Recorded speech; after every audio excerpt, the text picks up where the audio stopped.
नमस्कार। आज का हमारा विषय है कबीरदास का रहस्यवाद। जैसा कि हम लोग जानते हैं, कबीरदास मध्यकालीन युग के जो है कवि थे। वो समाज सुधारक थे और उन्होंने धर्म के लिए काफ़ी कार्य किया है। तो इस लेख में हम उनके रहस्यवाद, उनके जो शब्दों में, उनके काव्यों में, उनके वचनों में जो रहस्यवाद था, उसको आज हम विस्तार से जानेंगे। यह लेख विशेष रूप से कॉलेज स्तर के विद्यार्थियों के लिए कारगर है, क्योंकि इस प्रकार के प्रश्न कॉलेज में ही पूछे जाते हैं। विद्यालय में इतना अधिक विस्तार या गहराई तक नहीं जाया जाता। तो कॉलेज स्तर के विद्यार्थी इस लेख का जो है उपयोग अपने लिए कर सकते हैं।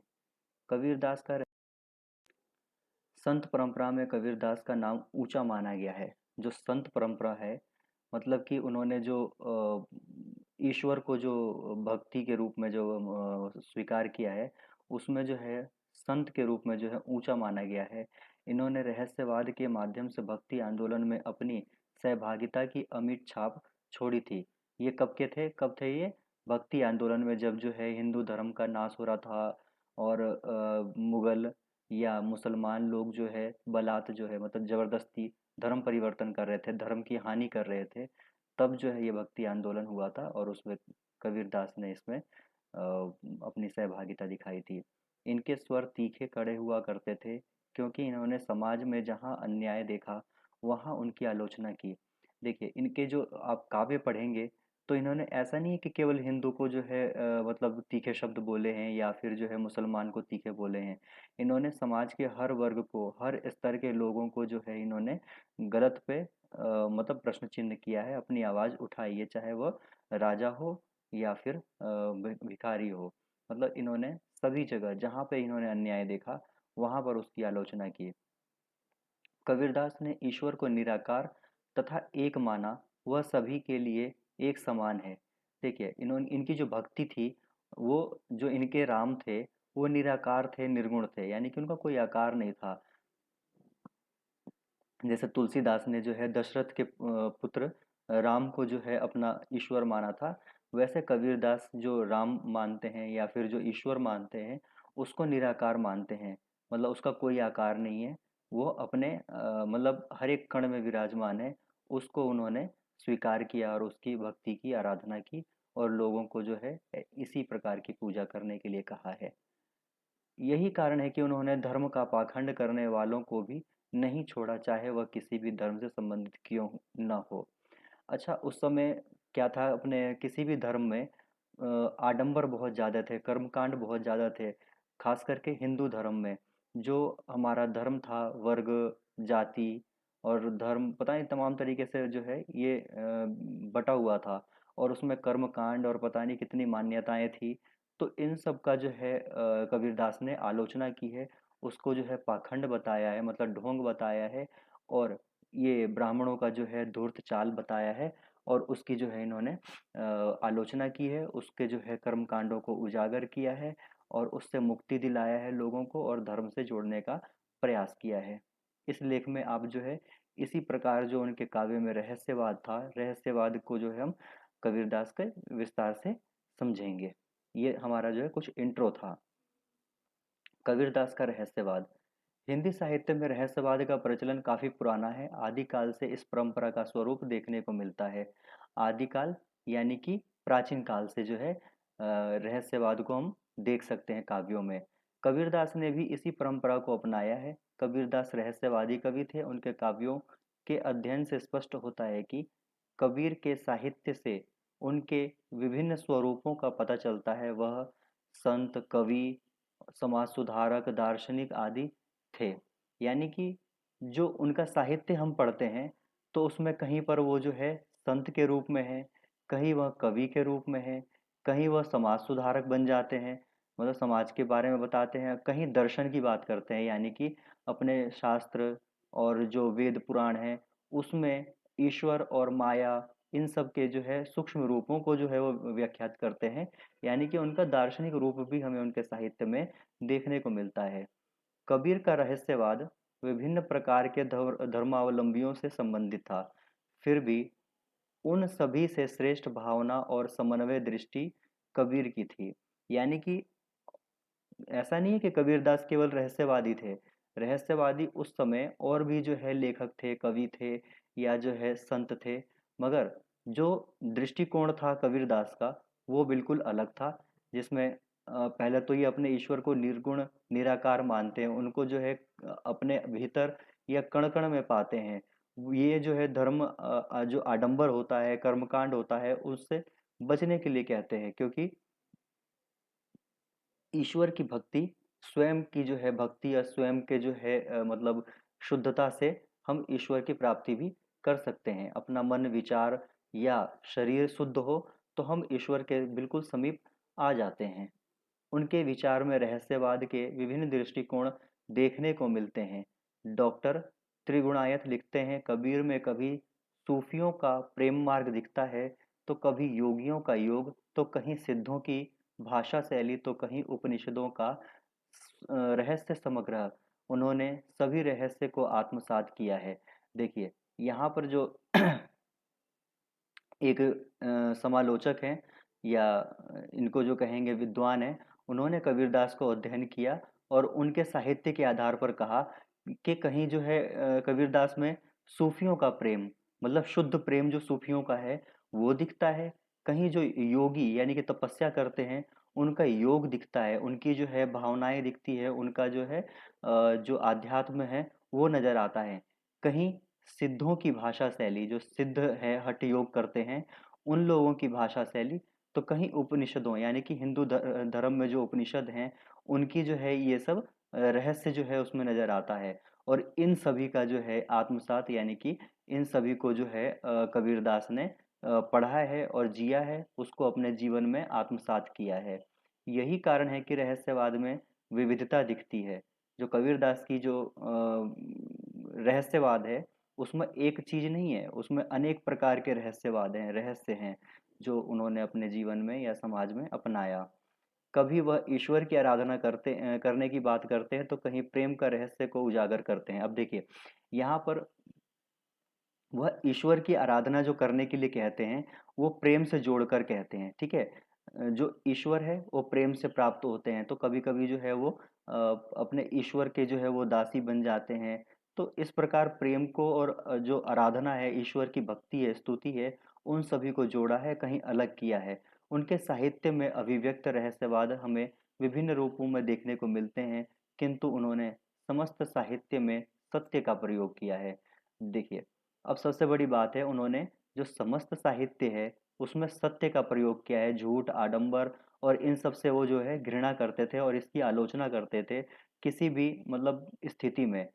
ऐसा नहीं है कि कोई किसी के जो है राजा महाराजा के सामने समक्ष बैठे हैं तो वो जो है उसका गुणगान करेंगे या झूठ बोलेंगे, ऐसा नहीं है। वो जो गलत है उसको गलत कहने की जो है हिम्मत रखते थे, इसलिए उन्होंने अपने अपने जो जीवन है उसमें बहुत सारी यातनाएं या कष्ट झेले थे, केवल सत्य बोलने के कारण ही। तो उनके साहित्य में हमें सत्य का जो है दर्शन होता है। उन्होंने सत्य और स्वयं के गुणवान होने से ईश्वर के निकट पहुंचने पर बल दिया है। वो मानते थे कि सत्य और जो है सही निष्ठा और आस्था के साथ अगर हम कार्य करें तो हम ईश्वर के निकट अवश्य पहुंच सकते हैं, यानी कि हमें ईश्वर की प्राप्ति अवश्य हो सकती है। कबीरदास का रहस्यवाद अस्पष्ट रहा। इसे वह व्यक्ति ही समझ पाया जिसने समझने का इच्छा रखा। यानी कि जो इनके जो शब्द थे वो थोड़े गोलमोल थे, घुमावदार थे और स्पष्ट थे। यानी कि जो व्यक्ति सहृदयी हो या जो सीखने की या समझने की जो है इच्छा, प्रबल इच्छा रखता हो, वही कबीरदास की भाषा शैली को समझ सकता है, व्याख्यात कर सकता है। एक साधारण व्यक्ति उनके व्यंग्य को, उनकी बातों को नहीं समझ सकता। यह बातों को शब्दों के साथ तोड़ मरोड़ कर प्रस्तुत कर किया करते थे। देखिए, इनमें खासियत ये थी कि ये घुमक्कड़ प्रवृत्ति के थे। ये कहीं एक जगह पर टिक कर नहीं रहते थे। इन्हें भाषाओं का, इन्हें बोलियों का बहुत सारा ज्ञान था। इनकी जो है जो लिखने की, कहने की या बोलने की जो चीज़ था, जो टोन था, वो क्या था कि इनमें मिश्रित भाषाएं बोलने की आदत थी। मिश्रित शब्दों का प्रयोग करते थे या भाषाओं को तोड़ मरोड़ कर प्रस्तुत करते थे। इनकी वाणी में व्यंग भी था, ठीक है। इनकी वाणी में व्यंग हुआ करता था। वह स्वयं को ब्रह्मा बताते थे तो कभी निर्गुण निराकार को ब्रह्मा कहते थे। ठीक है।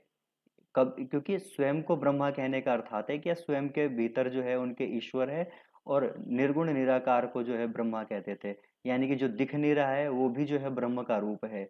उन्होंने ईश्वर को स्वयं के भीतर देखने की बात कही। ठीक। ईश्वर को स्वयं के भीतर, यानी कि कण कण में जो है उनका दर्शन ईश्वर का संभव है, क्योंकि वो निराकार है और हर जगह जो है प्रभु की, ईश्वर की जो है सत्ता विराजमान है। कबीर व्यर्थ में धर्म आडंबर की आलोचना करते हैं। यानी कि जो धर्म आडंबर जो व्यर्थ में किया जा रहा है उसकी आलोचना करते थे, क्योंकि उन्होंने जीव के भीतर उस परमात्मा का वास देखा है, जिसने जो है जीवन दिया है। वह चाहे छोटा जीव हो या बड़ा जीव, ईश्वर के रहस्य दो रूप में व्यक्त करते हैं। जो कबीरदास हैं उन्होंने जीव को जो है हर एक मतलब सजीव निर्जीव सबके भीतर जो है उन्होंने उसका रूप देखा है। इसलिए वो धर्म आडंबर से बचने के लिए कहते हैं। जीव चाहे कितना भी सूक्ष्म हो, कितना भी विशाल हो या निर्जीव हो, ठीक है, सभी के भीतर ईश्वर की सत्ता विराजमान है, बिना उसके कुछ संभव नहीं है। कबीर निर्गुण के उपासक थे। उन्होंने ईश्वर को निर्गुण निराकार माना है। सबसे बड़ी बात है, कबीर किस प्रकार के उपासक थे अगर कहेंगे, या फिर जो है पूछा जाता है कि कबीर जो है कि भक्ति शैली लिखी है तो उसमें क्या है कि वो निर्गुण मानते थे ईश्वर को। वो जैसे सगुण सगुण रूप है और निर्गुण रूप है। तो सगुण रूप में जैसे सूरदास हो गए, मीरा हो गई, तुलसीदास हो गए। तो इस प्रकार के जो कवि थे, संत थे, वो जो है सगुण रूप को, यानी कि साक्षात रूप में जो विराजमान थे, उनको जो है उन्होंने ईश्वर माना है। वहीं कबीरदास निर्गुण के उपासक थे, यानी कि जो दिख नहीं रहा है, जो निराकार है, जिसका कोई मतलब आकार नहीं है, जिसको हम देख नहीं सकते, छू नहीं सकते, उनको जो है ईश्वर माना है। ठीक। क्योंकि वो, उसका, ईश्वर का कोई आकार नहीं हो सकता, वो सभी जगह विराजमान है। हर जो है जीव सत्ता को, यानी कि ये सृष्टि को वही चला रहे हैं। ठीक है। किंतु उन्होंने ईश्वर के साथ अपना संबंध स्थापित कर सगुण रूप का परिचय दिया है। तो उन्होंने क्या है कि वो सभी जगह जब जो है ईश्वर को मानते हैं, स्वयं के भीतर भी मानते हैं, यानी कि ईश्वर सजीव भी है, निर्जीव भी है, हर एक जगह विद्यमान है।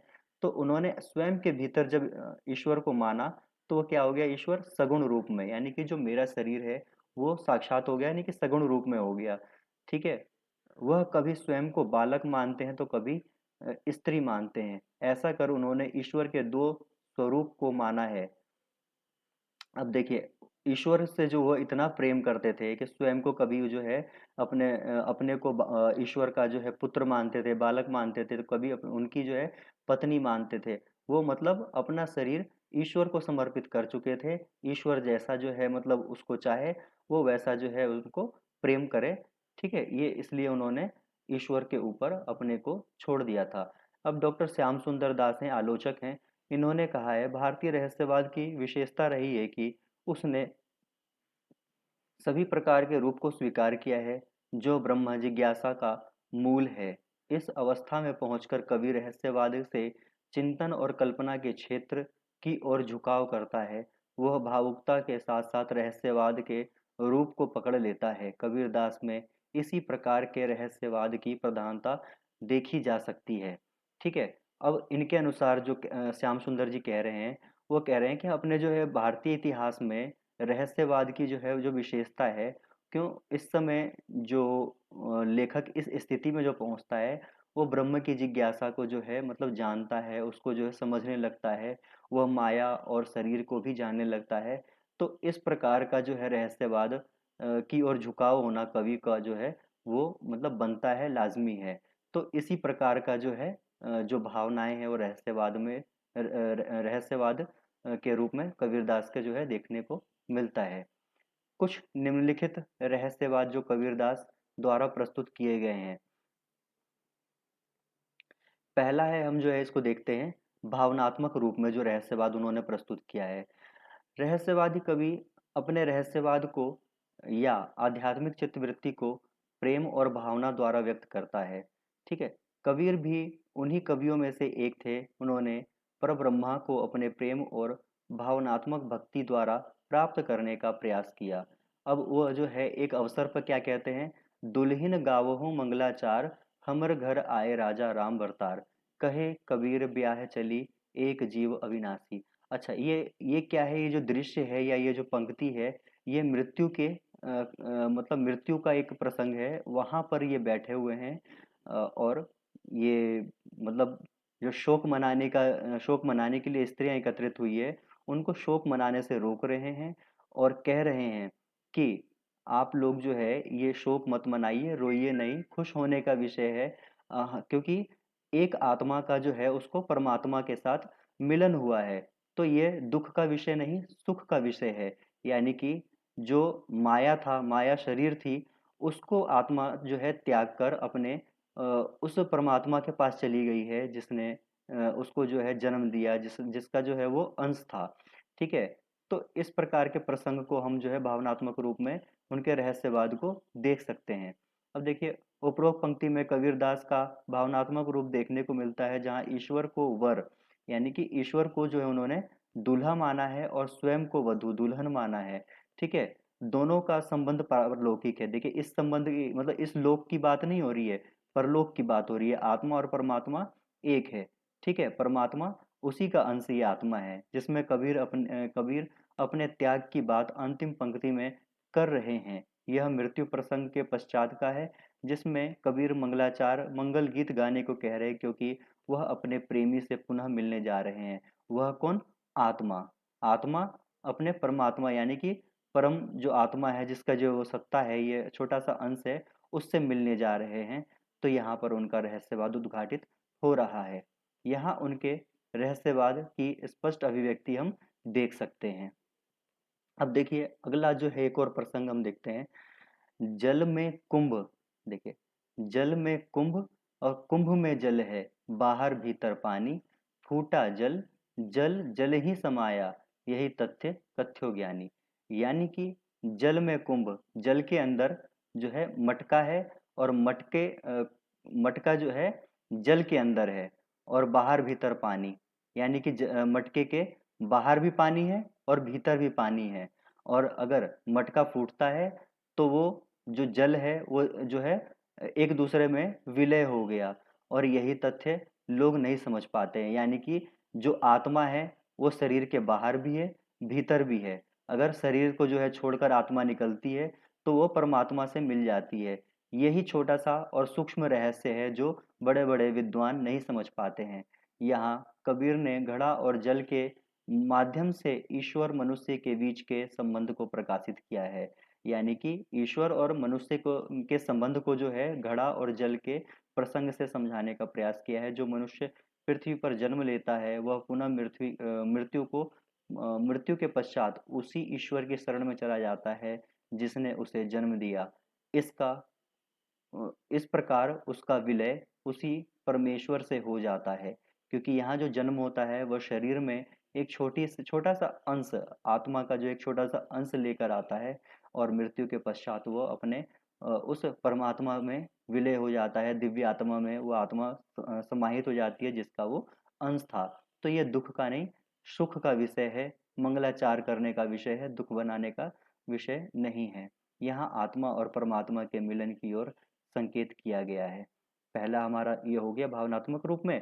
अब दूसरा, यौगिक रहस्यवाद। कबीर ने ईश्वर को प्राप्ति के लिए योग मार्ग को भी श्रेष्ठ माना है। योग क्या? किसी भी मुद्रा में श्रेष्ठ होना या अभ्यास करना, उसको जो है योग कहा गया है। अब जिसमें अष्टांग योग, मंत्र योग, राज योग, तप योग आदि सम्मिलित है, यानी कि निरंतर की जाने वाली प्रक्रिया योग कहलाती है। ठीक है। जिसमें आप अभ्यस्त होते हैं। अब इस अभ्यास के माध्यम से निरंतर जिसमें आप कुशल हैं, उसके द्वारा हम ईश्वर की प्राप्ति कैसे करें, इसको जो है उन्होंने यौगिक यानी कि योग के माध्यम से रहस्यवाद को उन्होंने उद्घाटित किया है। इस योग की साधना से आत्मा और परमात्मा से मिलन संभव है। इन क्रियाओं को करने के लिए सिद्धि की आवश्यकता है। यानी कि सिद्धस्थ होना, उसमें जो है प्रसिद्ध मतलब पूरा ख्याति प्राप्त करना, या फिर जो है उसको अभ्यस्त पूर्ण रूप से होना, कोई बिना त्रुटि के जो है उस अभ्यास को करना, इसके द्वारा भी हम ईश्वर को प्राप्त कर सकते हैं। इस सिद्धि को कोई योग साधना के माध्यम से ही प्राप्त कर सकता है। कितने ही योगी और तपस्वी हमने देखे हैं जिन्होंने अपने योग और तप योग के कारण उन्होंने ईश्वर की प्राप्ति की है। तीसरा है पारिभाषिक शब्दों का रहस्यवाद। कबीरदास के साहित्य में अनेक स्थान पर परिभाषित शब्दों का सुंदर प्रयोग देखा गया है। उन्होंने हठ योग की विभिन्न क्रियाओं को भी किया है। चौथा है अभिमूलक रहस्यवाद।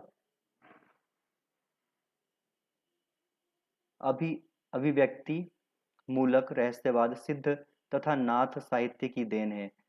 आदिकाल में सिद्ध तथा नाथ जो है दो संप्रदाय हुआ करते थे, जिनका जो है वर्चस्व काफी ज्यादा धर्म के क्षेत्र में था, जिसकी झलक कबीरदास में देखने को मिलती है। उन्हें भाषा और शब्दों को ग्रहण करना बेहद पसंद था, इसलिए उनकी भाषा शैली में घुमक्कड़ शैली उनकी भाषा शैली को घुमक्कड़ शैली कहते हैं। जैसा मैंने ऊपर बताया कि कबीरदास एक जगह कहीं टिक कर नहीं रहते थे, वह हमेशा हमेशा ही घूमा घूमा करते थे। और उनका मानना है कि भाषा जो है बहता नीर है, यानी कि एक नदी की तरह है। उसमें जो है हर एक जगह पे मतलब कुछ कुछ दूरी पर ही जो है भाषा बदल जाती है। उन्होंने स्वयं जो है भाषा को बहता नीर कहा है। यही कारण है कि उनके साहित्य में अनेकों प्रकार की शब्दावलियों का दर्शन होता है।